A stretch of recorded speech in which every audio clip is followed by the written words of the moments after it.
Itulah cuplikan karya Harris Quay yang direspon masyarakat dunia. Mari kita bahas kembali Albert Einstein. Papa klinik terdengar sedang menghibur Queen yang menangis. Karena apa menangis? Jawabnya, karena netizen Indonesia yang dulu begitu baik, kini berbuat jahat, memihak lawan PK Queen-nya, padahal biasanya solid. Mengapa lari ke kamar sebelah? Padahal sebelumnya, Kang Sule saja bisa kalah. Kali ini, kita akan membahas tentang pentingnya memiliki sahabat satu frekuensi.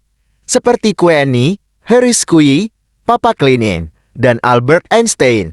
Kita bahas dulu tokoh penemu nuklir yang mengguncang dunia ini. Ternyata dibantu teman dalam mendapat pekerjaan yang layak.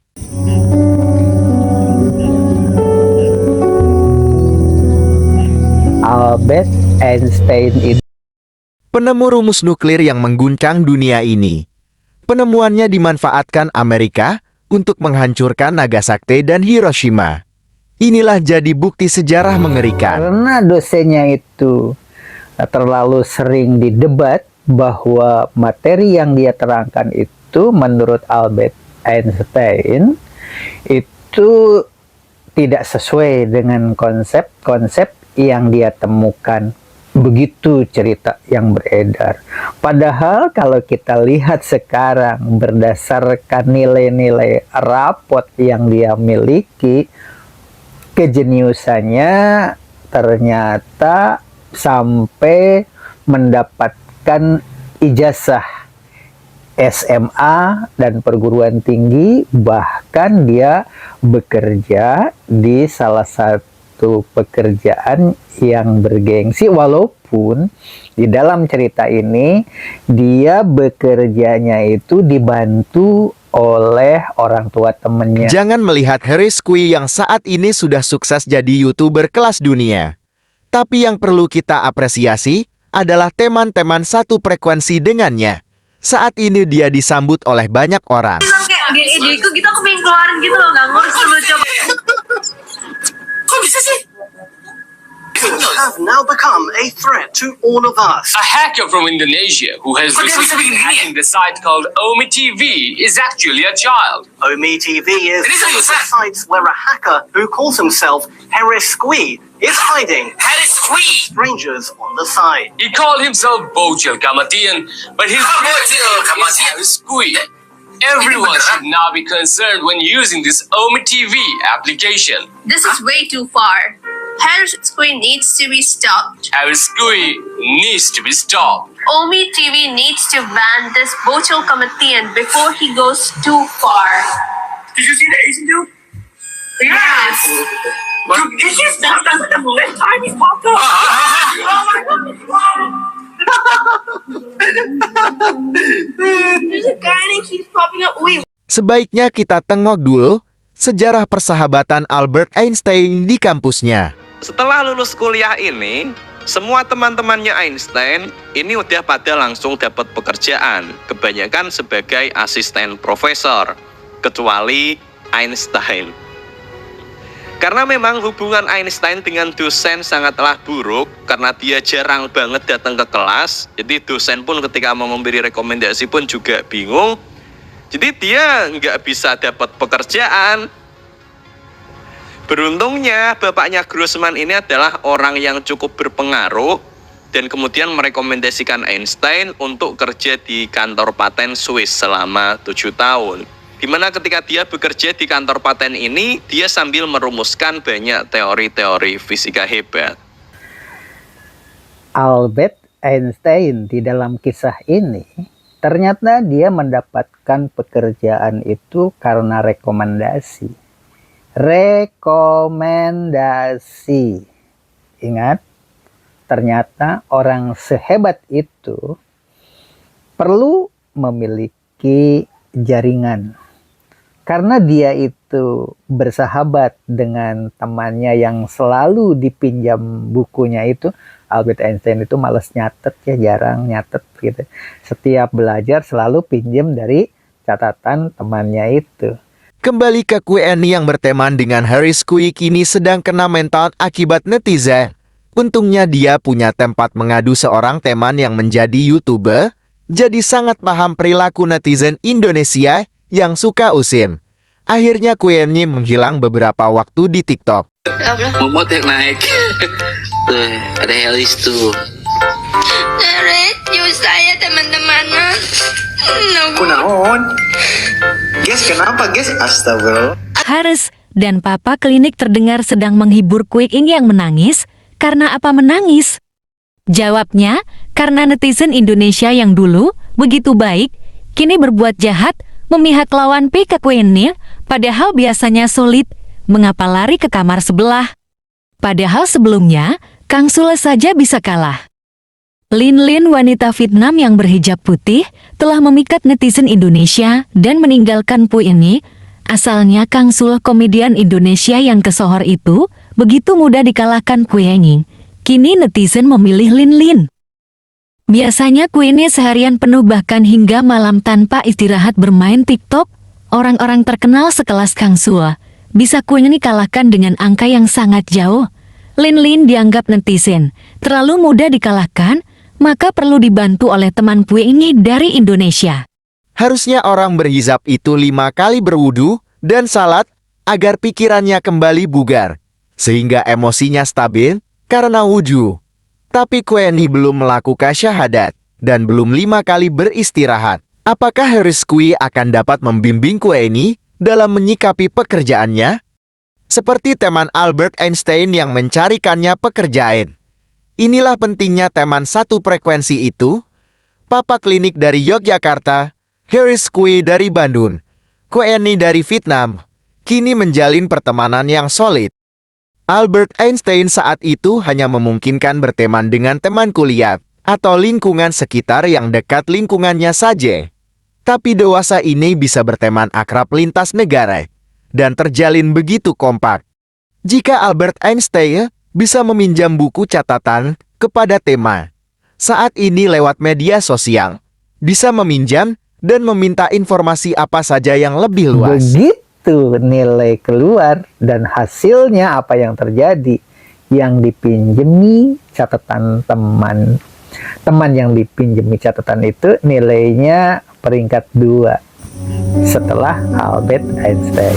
Persahabatan Grossman dengan Albert Einstein ternyata sampai ke dunia pekerjaan. Itulah pentingnya barangkali untuk anak-anak sekalian dan semua kaum milenial, persahabatan itu penting. Salah satu contohnya adalah orang tua Grossman bisa membantu Albert Einstein supaya memasuki dunia kerja. Karena memiliki catatan buruk di perkuliahannya, terutama dengan dosennya tadi, kan? Makanya dia pun mengalami kesulitan untuk mencari pekerjaan. Kini Queenie dan Kinoi dari Vietnam dikenal netizen Indonesia. Karena Haris Kui untuk jadi bintang sinetron atau bintang iklan pasti sangat mudah, bukan? Queenie yang menangis, karena apa menangis? Jawabnya, karena netizen Indonesia yang dulu begitu baik, kini berbuat jahat, memihak lawan PK Queenie, padahal biasanya sulit. Mengapa lari ke kamar sebelah? Padahal sebelumnya, Kang Sule saja bisa kalah. Lin Lin, wanita Vietnam yang berhijab putih, telah memikat netizen Indonesia dan meninggalkan Queenie. Asalnya Kang Sule, komedian Indonesia yang kesohor itu, begitu mudah dikalahkan Queenie. Kini netizen memilih Lin Lin. Biasanya Queenie seharian penuh bahkan hingga malam tanpa istirahat bermain TikTok. Orang-orang terkenal sekelas Kang Sule bisa Queenie kalahkan dengan angka yang sangat jauh. Lin Lin dianggap netizen terlalu mudah dikalahkan, maka perlu dibantu oleh teman Queenie dari Alami Indonesia. kesulitan untuk mencari pekerjaan. Kerja di salah satu pekerjaan yang bergengsi, walaupun di dalam cerita ini dia bekerjanya itu dibantu oleh orang tua temennya. Kenapa? Padahal nilai Albert Einstein itu paling besar. Lebih tinggi nilainya dibanding dengan orang yang sering dipinjam bukunya. Padahal Albert Einstein itu sering bolos, terutama di lab. Makanya nilai prakteknya di sini adalah 1. Loh, kok nilainya 1? Nilai tertinggi itu 6. Jadi beliau itu mendapatkan nilai 6 itu udah paling tinggi di situ. Karena di sekolah tersebut standar nilainya itu adalah 1 sampai 6. Jadi 6 itu udah tinggi. Nah, ada juga yang mempergunakan standar terbalik. Jadi 1 lebih besar. Jadi nilai 6 itu jelek. Kalau di Albert Einstein itu paling tinggi ya 6.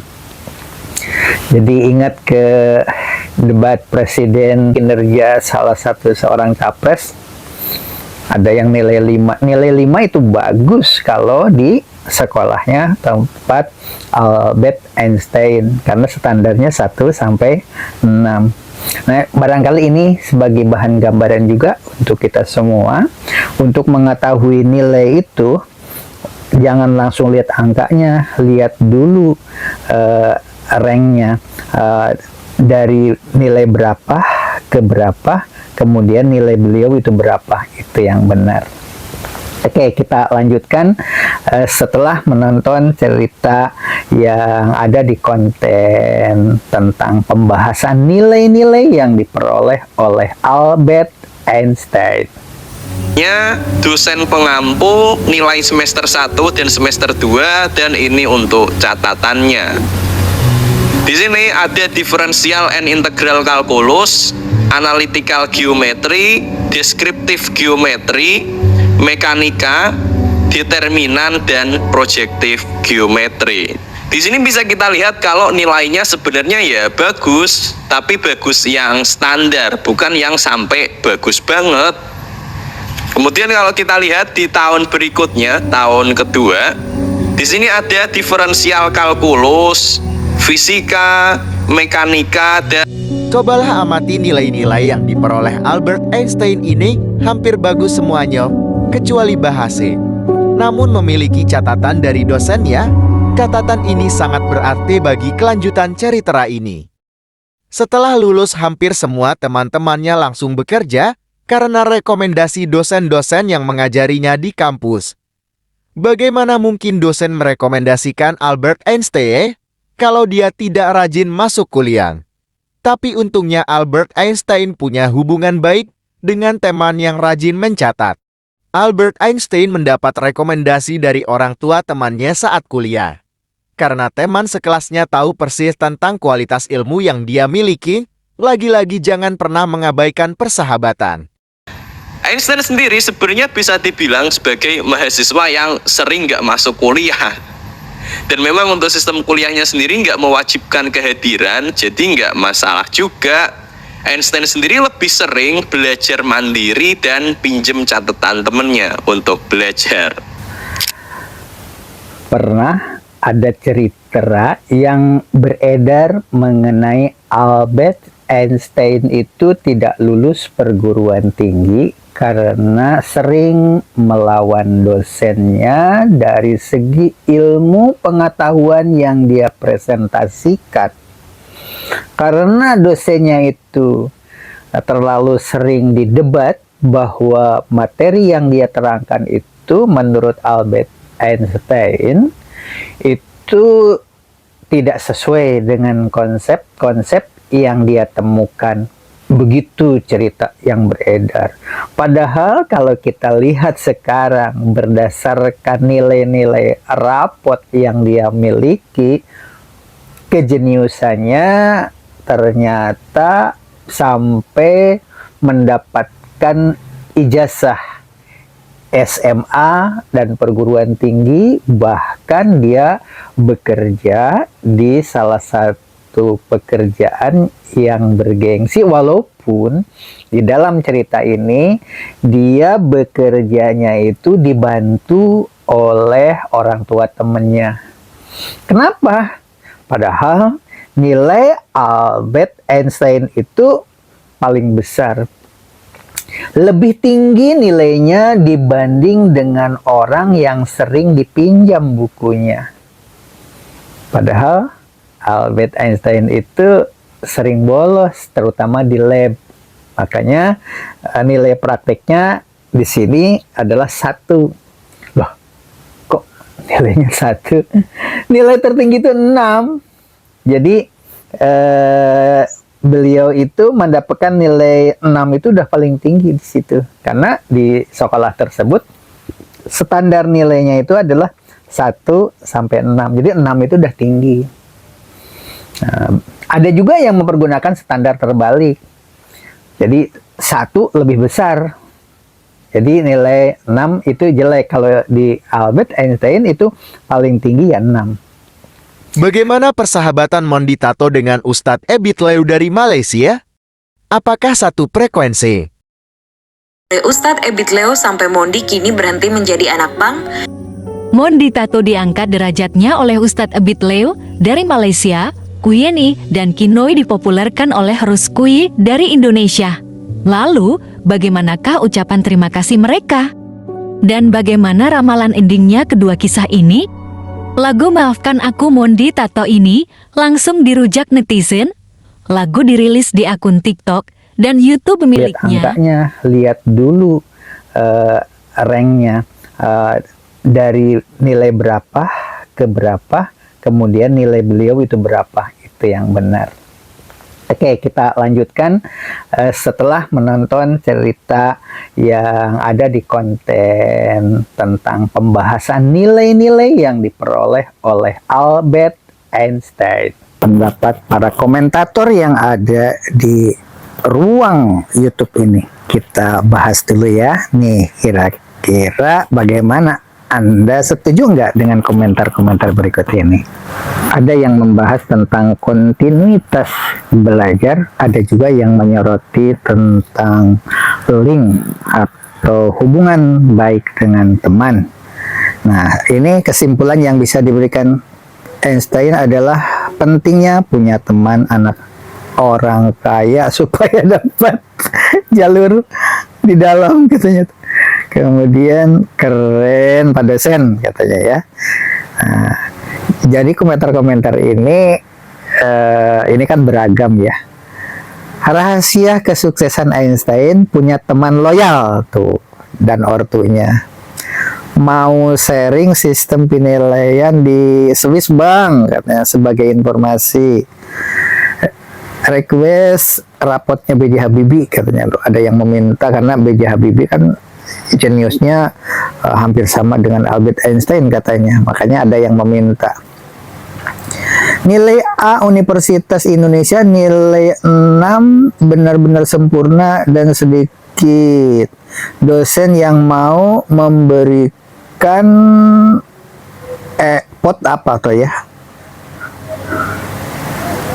nih nilai 5,5, nilai 6, nilai 5, nilai 4,5, nilai 4, nilai 3 kriteria ya. Seru juga ya nge-review nilai rapot para ilmuwan dunia. Hehehe. Semoga nanti ada video yang lain yang mereview rapot ilmuwan-ilmuwan lain juga. Mantap Bang Fajrul katanya. Problem di tahun 1895 ternyata masih ada di Indonesia. Bagian ini aku ingat apa itu di dinamika di SMP sampai sekarang, terutama di nilai mata pelajaran dan mata kuliah sejak S1. Saya pelajari materi sampai keburu ya. Bagian ini ku ingat dinamika di SMP sampai sekarang, terutama di nilai mata pelajaran. Ya, inilah komentar-komentar yang beragam berdasarkan pengalaman-pengalaman di setiap sekolah kan beda-beda. Bapaknya Grossman adalah pahlawan yang jarang dibicarakan masyarakat umum. Nah, pengertian pahlawan itu apakah pahlawan untuk Albert Einstein atau pahlawan dalam cerita yang berbeda ya. Yang jelas ini pahlawan bagi Albert Einstein karena dia bisa memasukkan ke dunia kerja yang bergengsi tadi. Kesimpulan, nah ini dapat nilai 6 di Swiss, dapat nilai 1 di Jerman. dapat nilai 1. Itulah nilai rapot orang jenius yang perlu bantuan teman-teman. Dalam hal tertentu, Koeni dari Vietnam perlu teman curhat untuk karirnya. Bagaimana dengan persahabatan Mondi Tato dan Ustadz Ebit Lau? Yang membuat netizen heran, Mondi Tato membeberkan pelecehan bahkan pemerkosaan pada capresi yang diketahui adalah seteru lama Ustadz Ebit Lau. Dunia permusikan berduka, tulis akun accuser di postingan lagu Mondi di akun TikToknya. Mondi Tato selama di Malaysia, di tengah kasusnya dengan Ustadz Ebit Lau. Tiba-tiba seleb TikTok ini merilis lagu Maafkan Aku. Video klip lagu itu dibuat sewaktu Mondi Tato masih di Indonesia. Sikap netizen sangat berbeda terhadap Queen dari Vietnam yang menyanyi lagu cinta untuk Harris Kui.